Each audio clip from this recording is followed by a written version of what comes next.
Carta aos Hebreus, capítulo de número 12.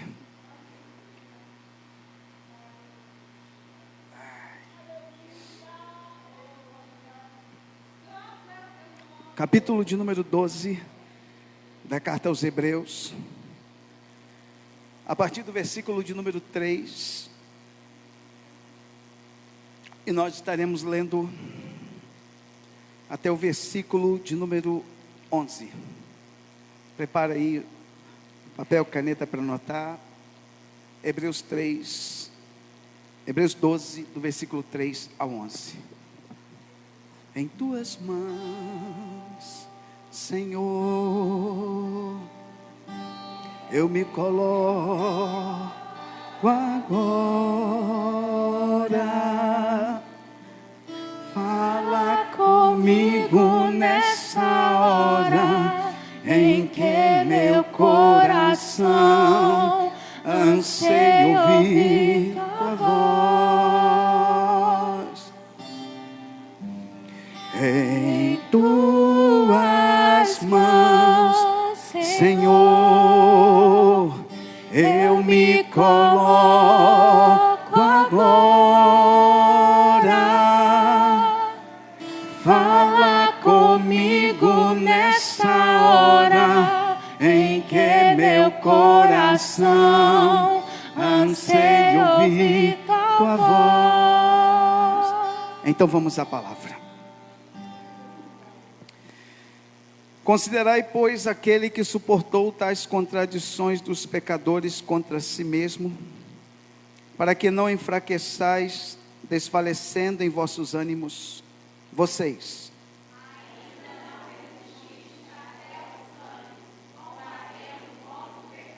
E já vos esquecestes da exortação que argumenta convosco como filhos.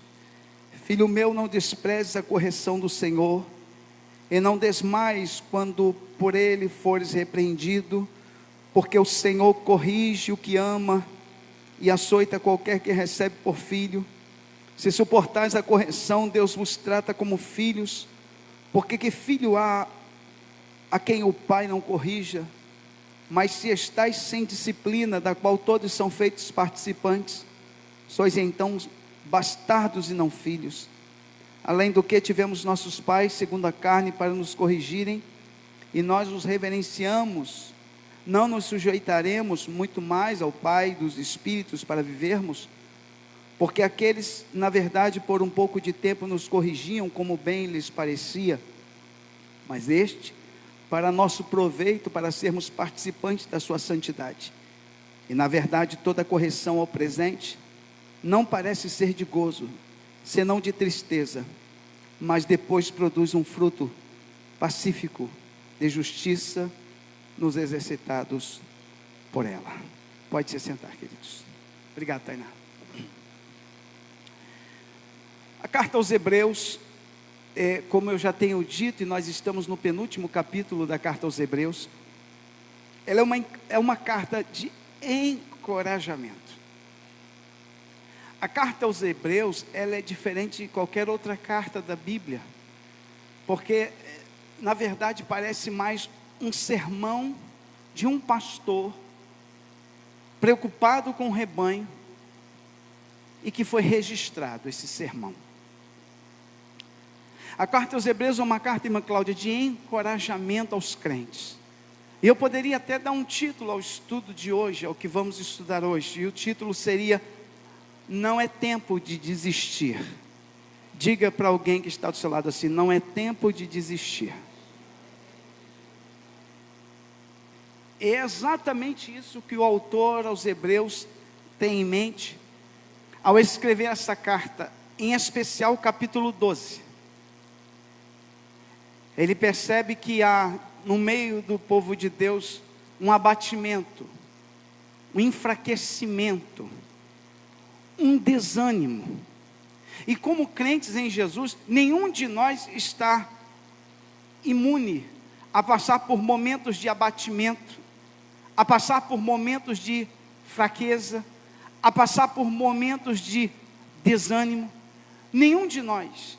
Nós temos na Bíblia Sagrada homens de Deus que enfrentaram momentos de grande abatimento, que passaram por momentos de crise, de desânimo, mas em todos esses momentos, Deus foi o suficiente para lhes levantar, lhes fortalecer, lhes encorajar. Quem pode dizer glória a Deus?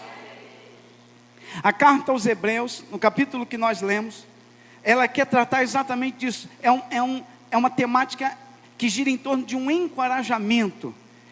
É encorajar os crentes, é animar os crentes, fortalecer os crentes, porque muitos estavam parando, muitos estavam desanimando, diante das lutas, das provações, das perseguições que estavam enfrentando. Eles estavam desanimando de ser crentes, alguns estavam retornando às suas antigas religiões, e o autor aos Hebreus, então, ele motivado pelo Espírito, inspirado pelo Espírito, ele vai escrever essa carta. Em especial no capítulo 11, ele usa uma série de personagens do Antigo Testamento, no intuito de motivá-los a olhar para grandes homens que passaram por provações e que venceram em Deus. Mas no capítulo 12 ele faz uso do nosso exemplo maior. Quem, pastor? Jesus Cristo. Enquanto no capítulo 11 ele usa vários heróis da Bíblia, que chamamos de heróis da fé, no capítulo 12 ele usa o exemplo maior, o exemplo magno. Quem? Jesus Cristo, olhando para Jesus, o autor e consumador da fé. E no versículo 3, acompanhe comigo, deixe na tela por favor o versículo 3, ele diz assim: considerai. Na Bíblia a gente tem que levar em consideração muitas coisas, e aqui ele está dizendo assim: considerai. Percebam bem que ele vai usar o termo considerai. Significa dizer, levar em consideração, considerar, avaliar, pensar sobre. Considerai. Considerai o quê? Considerai, pois, aquele que suportou tais contradições dos pecadores contra si mesmo. Considerai o quê e quem? Considerai Jesus. Ele está dizendo assim: vocês estão passando por lutas, vocês estão passando por perseguições, vocês estão passando por provações. Considere Jesus, olhe para Jesus, quanto ele sofreu, o quanto ele foi perseguido, o quanto ele passou por momentos difíceis.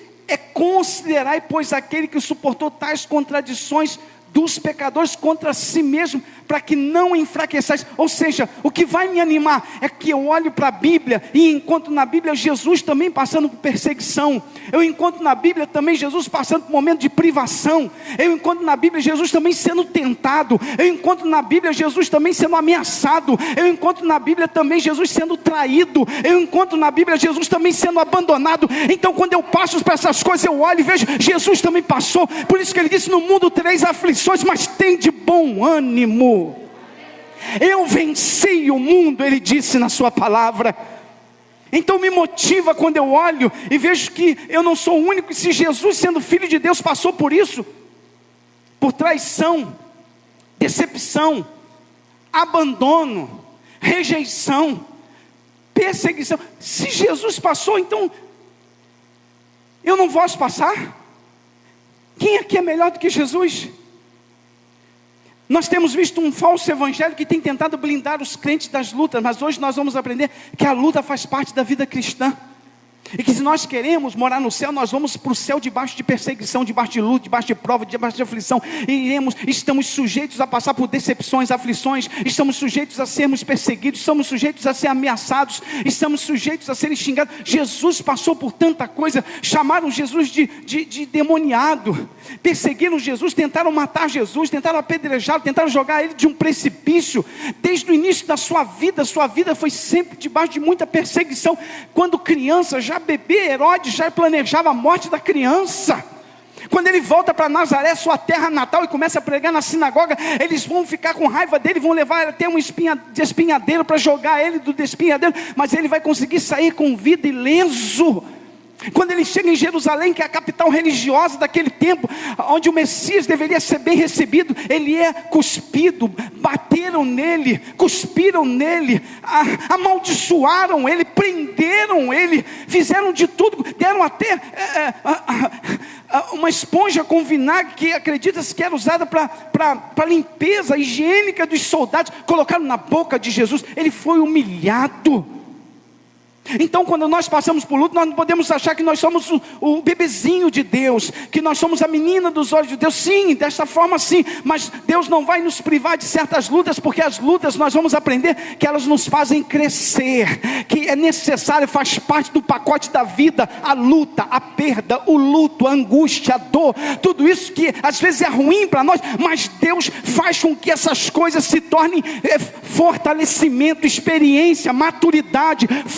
Deus transforma fraqueza em força, Deus transforma angústia em vitória, Deus transforma pranto em alegria. Quem está me entendendo, diga glória a Deus aí. Ele diz que nós temos que considerar aquele que suportou tais contradições dos pecadores contra si mesmo, para que não enfraqueçais, desfalecendo em vosso nome. Considera. Quando você estiver passando por um momento difícil, olhe para Jesus, pega a sua Bíblia, vai ler o que Jesus passou. Teve um momento que ele quis comer alguma coisa, não tinha o que comer. Pegue na Bíblia, você vai ver que ele foi abandonado pelos seus melhores amigos e traído pelo seu amigo mais íntimo, que ele deu um beijo de traição no rosto. Olhe para a Bíblia. Quando você se sentir traído, Jesus vai dizer: eu também me senti. Quando você se sentir abandonado, ele vai dizer: eu também fui abandonado. Quando você sentir as dores da vida, ele vai dizer: eu também senti as dores da vida. Quando você chorar por alguém que você perdeu querido, ele vai dizer: eu também chorei por Lázaro. Olhe para Jesus. E é isso que o autor aos Hebreus tem em mente. Não há aqui uma mensagem coach, não há uma mensagem de autoajuda, há uma mensagem bíblica dizendo que Jesus é o nosso modelo maior, e que Ele é suficiente para nos inspirar, para nos animar, para nos encorajar, para nos fortalecer. E enquanto você não der glória a Deus, eu não paro. Aleluia, aleluia. No versículo 4 ele continua no mesmo pensamento e diz assim: ainda não resistis até o sangue, ou seja, vocês ainda não sofreram o que ele sofreu. Qual de vocês foi crucificado? Qual de vocês aí apanhou e foi esmurraçado? Qual de vocês ainda não, vocês estão apenas passando por pequenas provas. Ele suportou grandes provas por amor a você. Ele diz: ainda não resisti até o sangue, combatendo contra o pecado. Ou seja, vocês não enfrentaram o que Jesus enfrentou. Vocês não suportaram o que Jesus suportou. Vocês não sentiram a dor que Jesus sentiu. A luta de vocês é muito pequena diante de Jesus, diante do que Jesus passou. Então quando você estiver passando por luta, olhe para Jesus. E talvez alguém pergunte e diga assim: mas por que o crente sofre? Por que o crente sofre?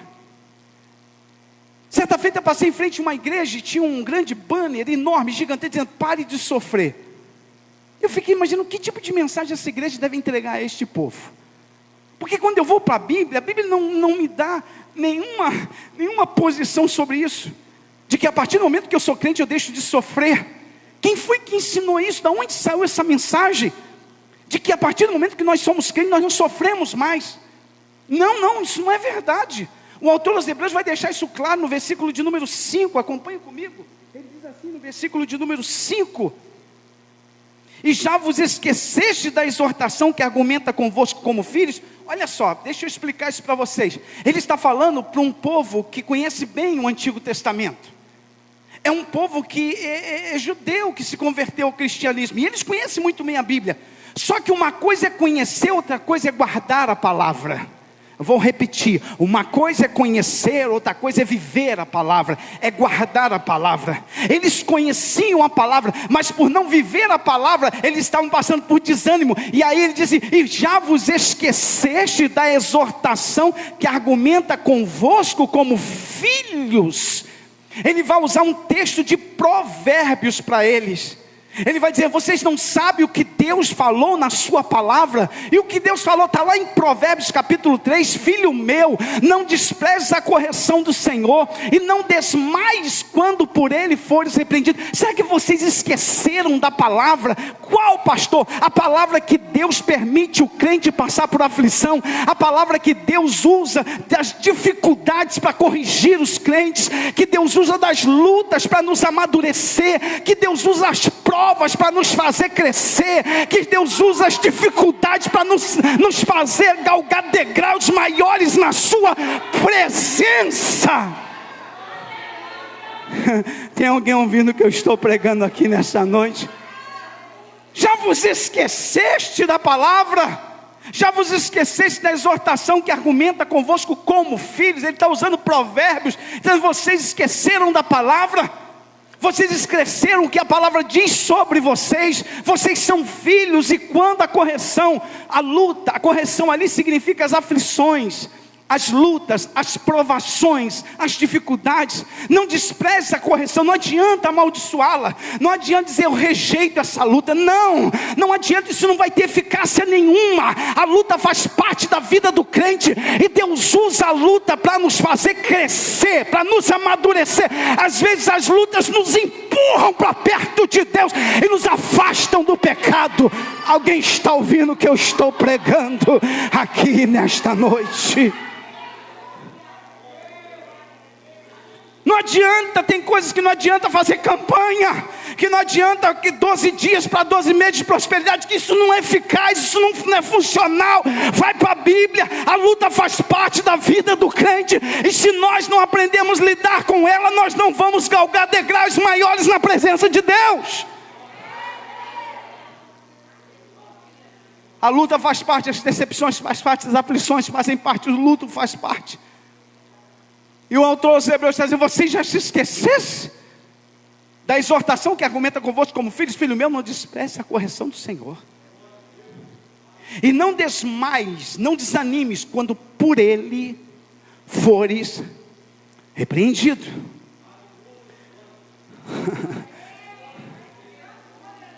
No versículo 6 ele diz assim: porque o Senhor corrige o que ama. O que ele quer dizer com isso? Que a correção de Deus,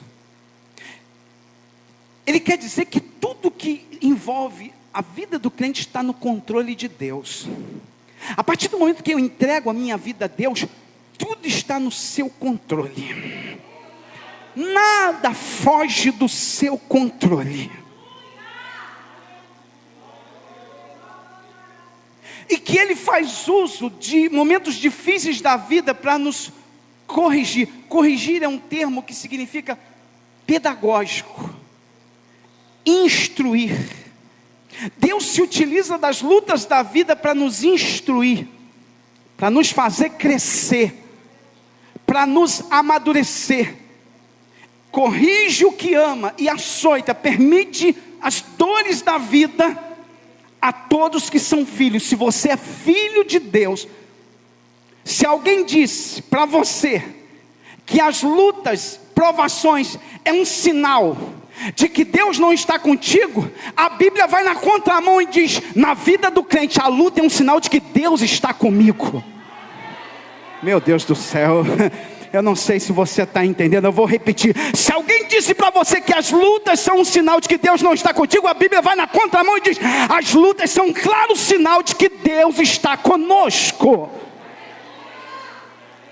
Por isso que Paulo escreve aos Romanos e diz: pelo que estou certo que nem a morte, nem a vida, nem os anjos, nem principado, nem potestade, nem tudo, nada poderá nos separar do amor de Deus. Ou seja, a partir do momento que eu sou de Deus, as lutas estão no controle dele, as minhas provações estão no controle dele, as minhas aflições estão no controle dele, as minhas lágrimas estão em seu controle, as dores que eu terei que enfrentar estão tudo, mas ele não vai me provar acima do que eu possa suportar. Ele conhece a tua capacidade, e ele permite as aflições para nos fazer crescer. Os irmãos estão conseguindo entender? Porque o Senhor corrige o que ama. Não é isso que está aí? Porque o Senhor corrige o que ama e açoita qualquer que recebe por filho. Isso é bíblico. Eu vou usar 2 textos da Bíblia para vocês. Filipenses. Eu vou usar 2 textos. Se não der tempo de a gente dar o estudo todo, a gente continua na semana que vem. Filipenses, olha o que Paulo escreve no capítulo de número 4 de Filipenses. Se a gente não conhecer a Bíblia, quando chega às lutas, a gente fica meio perdido. Dá a impressão de que Deus nos abandonou. A gente fica procurando Deus no meio da tempestade, como os discípulos, e Jesus está dizendo: eu estou aqui. E se nós não tivermos firmeza, nós vamos agir como os apóstolos agiram, que na época ainda eram discípulos, que ao ver Jesus no meio da tempestade, acharam que era um demônio. E se nós não tivermos firmeza doutrinária, quando as lutas vêm, a gente vê demônio em tudo que é lugar, e Deus está dizendo, não é demônio, sou eu que estou aqui, no meio deste furacão, eu estou presente. Olha o que diz Filipenses capítulo 4, versículo de número 12, acompanha comigo o texto. Versículo 11 diz assim: não digo isto como por necessidade, porque já aprendi a contentar-me com o que tenho. Sei estar abatido e sei também ter abundância. Em toda maneira, em todas as coisas estou instruído, tanto a ter fartura como a ter fome, tanto a ter abundância como a padecer necessidade. Posso todas as coisas. Posso todas as coisas. Posso todas as coisas naquele que me fortalece. O que significa isso, pastor? É que nas provações da vida, Ele me sustenta, me fortalece, me encoraja, me anima. Ele não me priva dessas coisas, Ele entra comigo na fornalha. Aleluia. Alguém está entendendo o que eu estou pregando aqui? Diga glória a Deus. Posso todas as coisas, ou seja, eu passo por essas coisas, mas passo com Ele, Ele está comigo. Eu estou no momento de fartura, está faltando, está em abundância, não importa, eu sei todas as coisas, porque Ele está comigo em todos os momentos. O próprio apóstolo Paulo, escrevendo aos Romanos, no capítulo de número 5, olha o que diz o texto em Romanos capítulo 5, a partir do versículo 3, Romanos 5, 3 diz assim: e não somente isto, mas também nos gloriamos nas tribulações. Espera aí, Paulo devia estar fora da sua sã consciência. Gloriar nas tribulações, dar glórias a Deus na tribulação. Como, Paulo? Ele diz, sabendo que a tribulação produz o quê? Paciência, me ensina a esperar nele. Espera aí, como é que pode uma coisa ruim se converter em coisa boa para nós? Só Deus faz isso. Da fraqueza ele tira a força, da angústia ele traz alegria. Deus é poderoso. É por isso que o Salmo 23 diz assim: refrigera minha alma. Eu não sei se você já leu isso no Salmo 23. Refrigerar é mudar a condição. É por isso que a gente pega alguma coisa quente, coloca no refrigerador, ele fica gelado, muda a condição de quente para frio. Refrigera a minha alma, diz que Deus tem o poder de mudar. Pega um covarde e transforma num corajoso. Pega um sem força e transforma em alguém forte. Pega um abatido e enche de alegria. E na presença dele até a tristeza salta de alegria. Tem alguém ouvindo o que eu estou pregando aqui nessa noite? Refrigera minha alma. Mas voltando em Romanos capítulo de número 5, versículo 3, ele diz, não somente isto, mas também nos gloriamos nas tribulações, sabendo que a tribulações produz o quê? A paciência é experiência, experiência é maturidade, crescimento, e a experiência, a esperança, e a esperança nos... Gente, da tribulação, olha quanta coisa boa acrescentou. Olha quanta coisa boa. Então esse negócio de vou para aquela igreja porque lá eu paro de sofrer, não, o sofrimento faz parte do pacote, e é no sofrimento que Deus vai fazer você crescer, amadurecer, ter fé, ter força, esperança, sabedoria. Alguém está me ouvindo? Diga glória a Deus.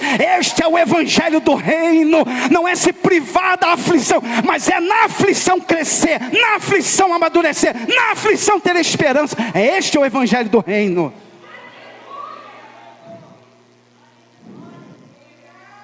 Alguém está entendendo? Diga glória a Deus.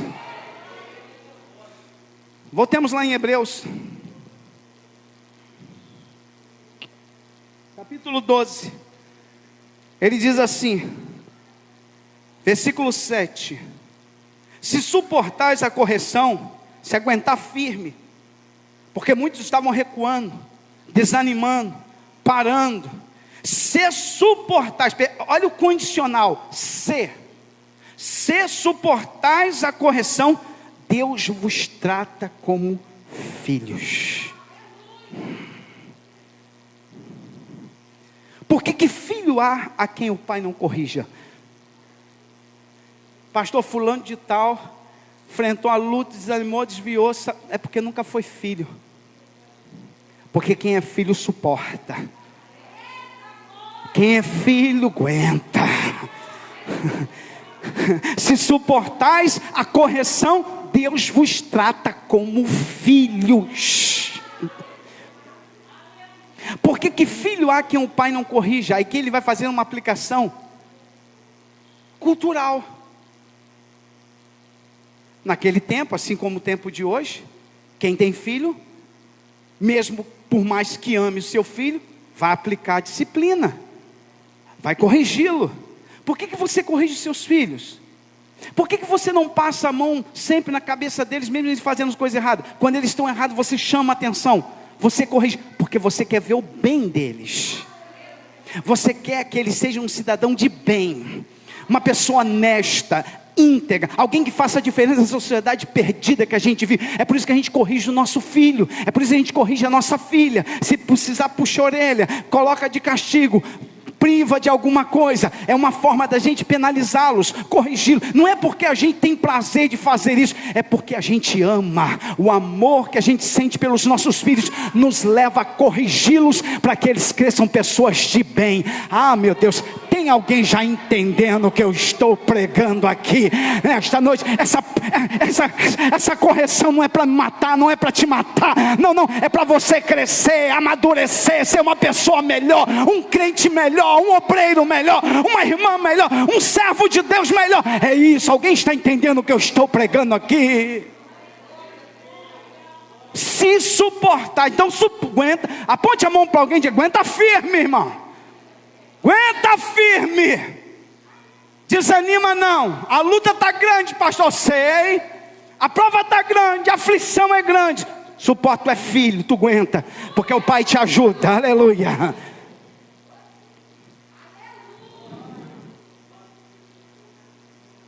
Mas se estás sem disciplina, da qual todos são feitos participantes, ou seja, a disciplina é para todos os filhos. Só que, naquele tempo do Novo Testamento, numa família de gregos, quando um homem casado tinha filhos fora do casamento, filhos ilegítimos, adulterados, é o termo original, ele era chamado de filho bastardo. Preste bem atenção no que eu vou ensinar. Jefté era um filho bastardo. Se você ler Juízes, você vai ver que Jefté no capítulo 11 é um filho bastardo. O pai de Jefté vai trair a sua esposa e vai ter relações com uma prostituta, vai nascer Jefté. Jefté vai crescer ainda no seio familiar, mas quando chega a certa idade, os irmãos de Jefté, meio irmãos dele, dizem: você não vai herdar com o nosso pai, com a nossa família, porque você não tem o nosso sangue. Você é filho de prostituta, vai embora. E Jefté vai embora e vai crescer junto com rapazes levianos da terra. O bastardo, ele não era considerado pela família como filho legítimo. Ele era expulso da família. E por ser expulso da família, o pai não estava presente. E por o pai não estar presente, o pai não corrige o bastardo. Então o bastardo crescia sem correção. E na maioria das vezes seria um forte candidato a ser uma pessoa extremamente difícil de conviver. Mas o filho legítimo, que traz o nome do pai, que é filho da esposa, o pai está por perto e o pai vai corrigindo. Enquanto o bastardo vai crescendo sem correção, o filho vai crescendo debaixo da correção do pai, porque o pai está presente. Quem aqui nesta noite é filho legítimo? Levanta a mão para me conhecer, diga: eu sou filho legítimo, eu não sou bastardo. O bastardo não tem correção. O bastardo está aí no mundo, fazendo o que quer, dizendo que Deus está com ele, mas é bastardo, não é filho. O filho Deus corrige, o filho Deus coloca na posição, o filho Deus puxa a orelha, o filho, porque o filho leva o sangue do pai, porque o filho leva o nome do pai. Alguém está me ouvindo o que eu estou pregando aqui? Você não é bastardo, você é filho.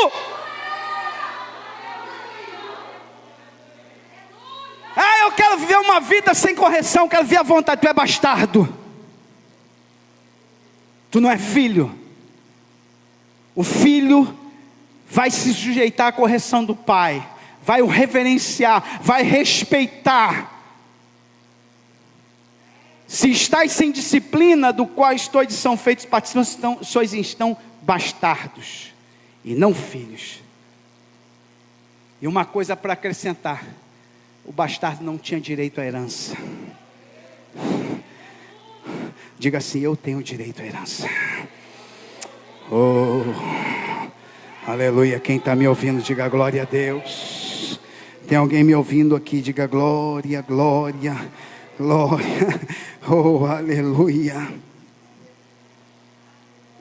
Então, gente, quando nós somos corrigidos, Elielza, quando o Espírito Santo nos corrige, quando a palavra nos corrige, quando somos exortados, é um claro sinal de que Deus está conosco, de que estamos debaixo da proteção do Pai.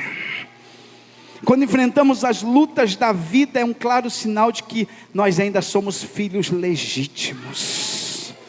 A luta ela não serve para me dizer que Deus não está comigo. A luta vem para autenticar que Deus está comigo. Que diferença de evangelho que está sendo pregado por aí, gente. Olha o versículo 9. Além do que tivemos nossos pais segundo a carne, ou seja, pais humanos, biológicos, para nos corrigirem, e nós os reverenciamos. Nós não respeitamos o nosso pai e nossa mãe? Quantas vezes a gente levou varadas? Não sei se alguém aqui levou, eu levei algumas. Puxões de orelhas. O chinelo do meu pai voava na casa igual um disco voador, meu irmão. Eu tinha um medo do cinto dele, a mão dele era pesada. Mas havia um respeito, uma reverência. Há um respeito pelos pais. Nós tivemos nossos pais, fomos corrigidos e reverenciamos ele. Não nos sujeitaremos muito mais ao Pai dos Espíritos. Eu não vou resistir à correção.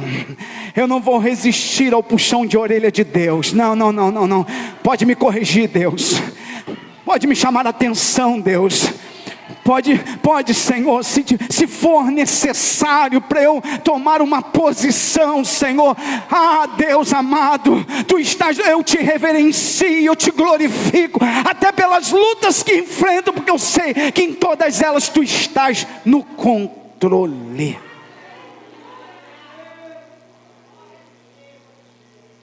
A partir do momento que a gente é crente, irmãos, as lutas não vêm para nos matar, não. A luta vem para a gente crescer. A luta vem para a gente amadurecer. Vamos vendo isso aqui no versículo 10, diz assim. Olha o que diz o versículo 10. Porque aqueles que na verdade por um pouco de tempo nos corrigiam como bem lhes parecia, os nossos pais, mas este, o Pai dos Espíritos, o Everson, ele nos corrige para o nosso proveito, para sermos participantes da sua santidade. Pastor, por que Deus então permite? Para a gente ser mais santo, para a gente ser mais cheio da graça dele. Irmão, diga para mim, quando nós oramos mais? Quando está tudo bem? Ou quando o vento sopra? Quando buscamos mais a Deus? Nos tempos de calmaria ou de tempestade? Seja sincero comigo. Quando você se sente mais próximo de Deus, mais quebrantado? Quando você sente que mais lágrimas saem dos teus olhos? Nos momentos de grande euforia e alegria? Ou de vales e desertos intensos? Oh, aleluia. Tem um salmo, abra sua Bíblia por favor. Deixa eu ler aqui para você. Deixa eu ver se eu acho aqui o texto, que esse texto eu ia ler com vocês. É Salmo 119. Quem está sentindo a graça de Deus? Deixa eu ver aqui, me vi agora a mente, mas deixa eu ver se é o Salmo 119. Bota na tela aí para mim. Versículo de número 71.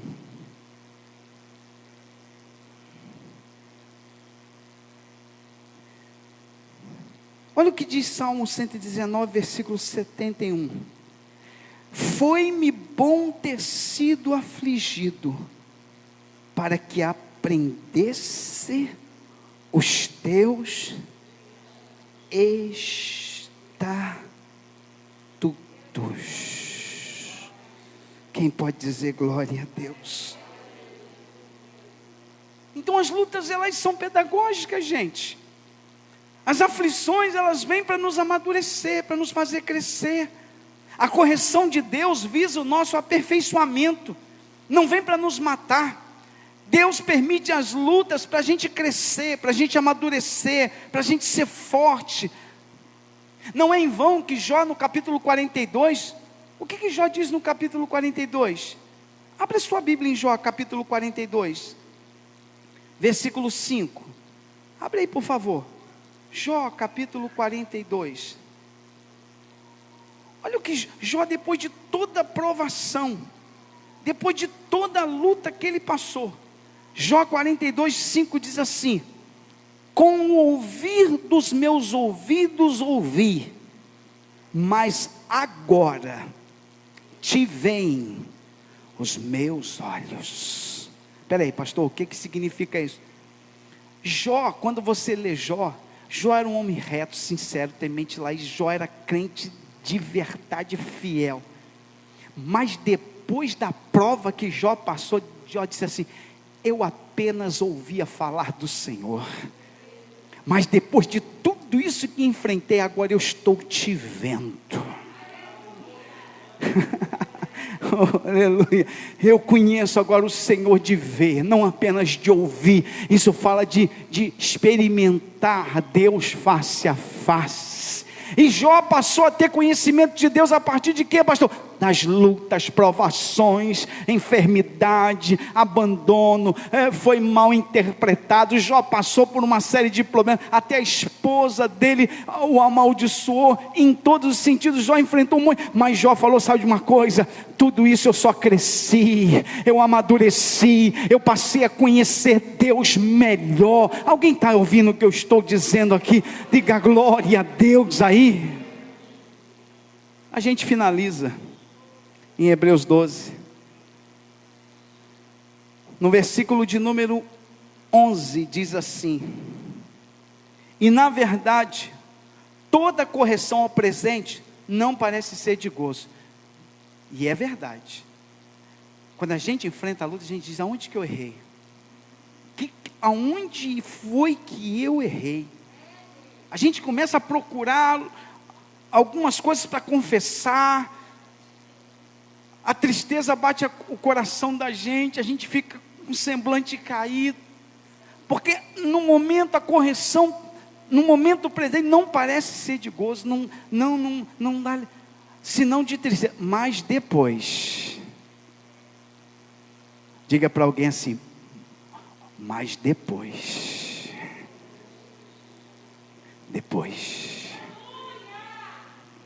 da luta, depois da dor, depois da lágrima, depois do problema, você vai ver que Deus trabalhou, que houve um agir de Deus. Essa luta produziu alguma coisa em você. Eu vou repetir, porque Deus está mandando eu dizer: essa dor, esse pranto, essa luta, essa aflição, ela produziu alguma coisa boa em você. Alguém está precisando ouvir isso? Oh, aleluia. No momento, na hora presente, teve lágrima, teve dor, teve choro, teve angústia, tristeza, mas depois,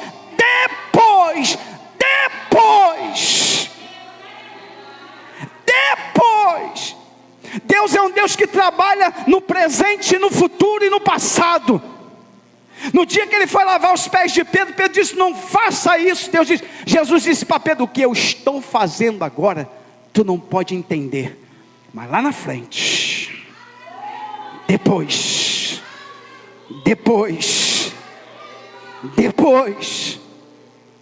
nós somos imediatistas. Nós queremos agora já a explicação. Eu não estou entendendo porque eu estou passando por isso. Deus diz, depois eu te explico. Lá na frente você vai entender. Ah, meu Deus, eu estou sentindo um vento de Deus aqui muito forte. Lá na frente tu vai entender. Lá na frente tu vai compreender. Tu vai entender lá na frente.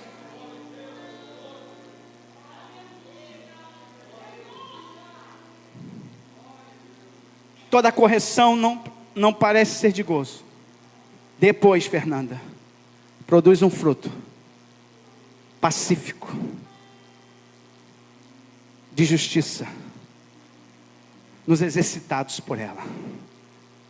Aqueles que conseguiram passar pela prova, aqueles que conseguiram vencer aquele momento difícil, superar. Exercitar é um termo atlético de superar, avançar. Passei no vale, e quando eu olho para trás eu vejo que hoje eu sou um crente diferente. Sou melhor, estou mais forte, mais maduro. Oh, aleluia. Tem alguém ouvindo o que eu estou pregando aqui? Tem alguém ouvindo e Deus está dizendo, não tenha medo, não temas, não temas, porque eu sou contigo. Pode ser que no momento a gente chore, sinta dor, a porta fecha, a gente diz por quê, fez o concurso, não passou, me estudou tanto, orou tanto, e a porta, oh Deus, que dor, que lamento, tanto tempo, e Deus diz, tu não entende, lá na frente tu vai entender. Tu não está entendendo agora, mas lá na frente, depois. Agora me vem em mente Carlos José. Jogaram José na cisterna. Deus, por que eu estou nessa cisterna? Deus, meus irmãos me jogaram nesse buraco. Oh Deus, eu sempre fui crente verdadeiro, eu procurei viver com honestidade, eu procurei viver uma vida íntegra. Deus, por que eu estou nessa cisterna? Aí Deus brada lá do céu e diz, depois tu vai entender. Depois tu vai entender. Quando tu estiver no trono, tu vai entender que a cisterna foi a porta de entrada.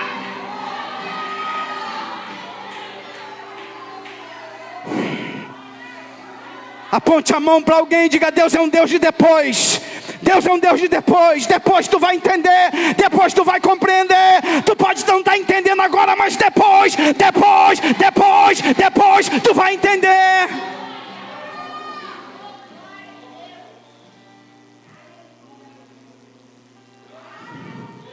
Vai produzir coisa boa em você.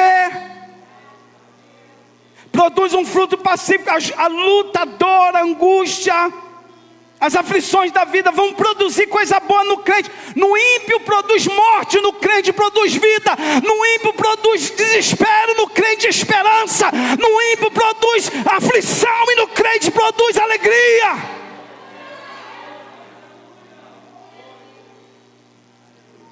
Como é bom ser crente. Produz um fruto pacífico. Por isso não rejeita a luta. Tem até um hino, eu não vou cantar, mas vou passando pela prova, dando glória a Deus, glória a Deus, glória a Deus. Vou passando pela prova, dando glória a Deus,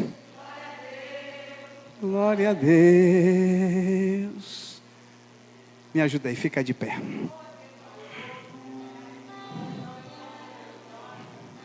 Quantos aprenderam a palavra de Deus?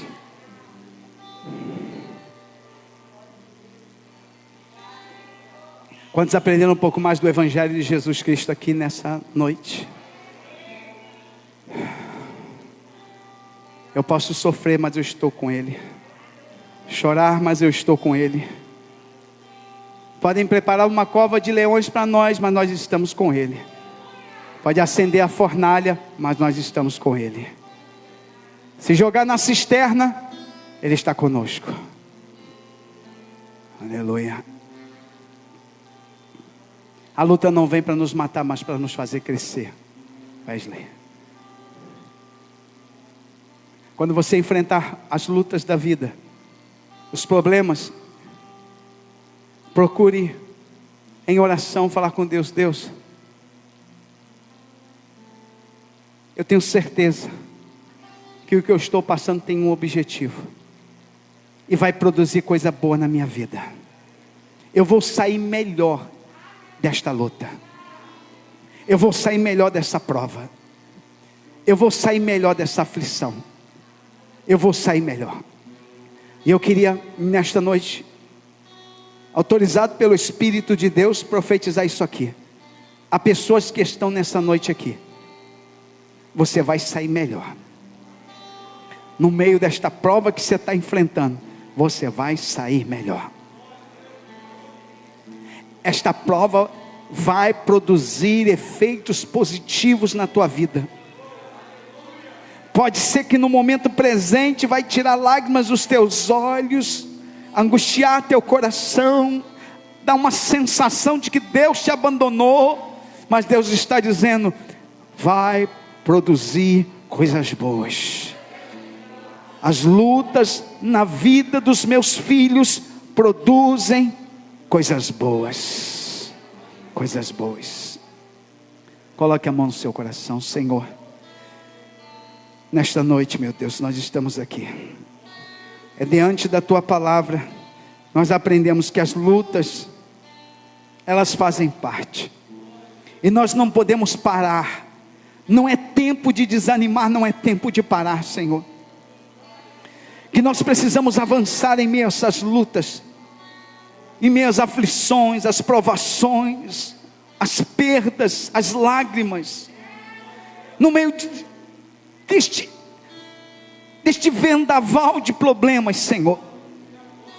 Tu convida a tua igreja a marchar, a ir em frente, a avançar, porque tu diz na tua palavra que depois nós iremos ver que valeu a pena.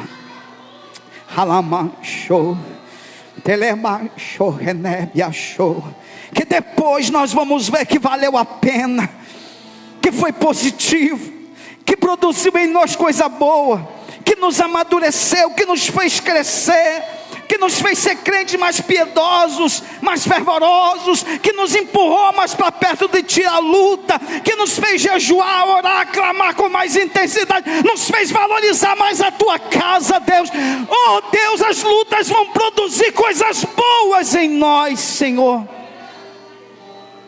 E nós queremos nessa noite te louvar até pelas lutas, como Paulo escreve aos Romanos no capítulo 5, nos alegrar nas tribulações, porque elas produzem esperança. Ó Deus, nós te louvamos, e que esta palavra fique guardada nas tábuas do nosso coração, em nome de Jesus, amém. Você pode aplaudir o Senhor?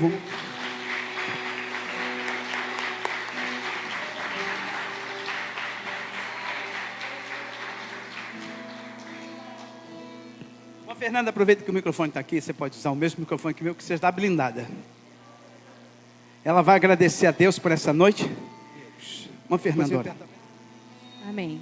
Senhor nosso Deus e eterno Pai, somos gratos a Ti, Senhor, por essa noite tão maravilhosa, Senhor, em que fomos ministrados, Senhor, pela Tua palavra. Obrigada, Senhor, porque não somos bastardos, Senhor, mas somos filhos, Senhor. E nós queremos te agradecer pela Tua palavra, que é viva, poderosa, Senhor, e que com certeza fez maravilhas aqui em corações e vidas, Senhor. Obrigada porque o Senhor nos fortaleceu nesta noite. O Senhor, Pai, nos levantou nesta noite através da Tua palavra. Pai, muito obrigada, Senhor, por tudo que o Senhor fez, Pai, e por tudo que o Senhor ainda há de fazer na nossa vida. Assim oramos, Pai, agradecidos no nome de Jesus. Amém. Que o grande amor de Deus, nosso eterno Pai, a graça de Jesus Cristo e a comunhão do Santo Espírito seja sobre toda a igreja que aguarda com alegria a vinda de Jesus Cristo em glória. E todos digam: e a vitória é nossa. Amém. Cumprimenta alguém que está do seu lado com a paz do Senhor. Que Deus abençoe a todos.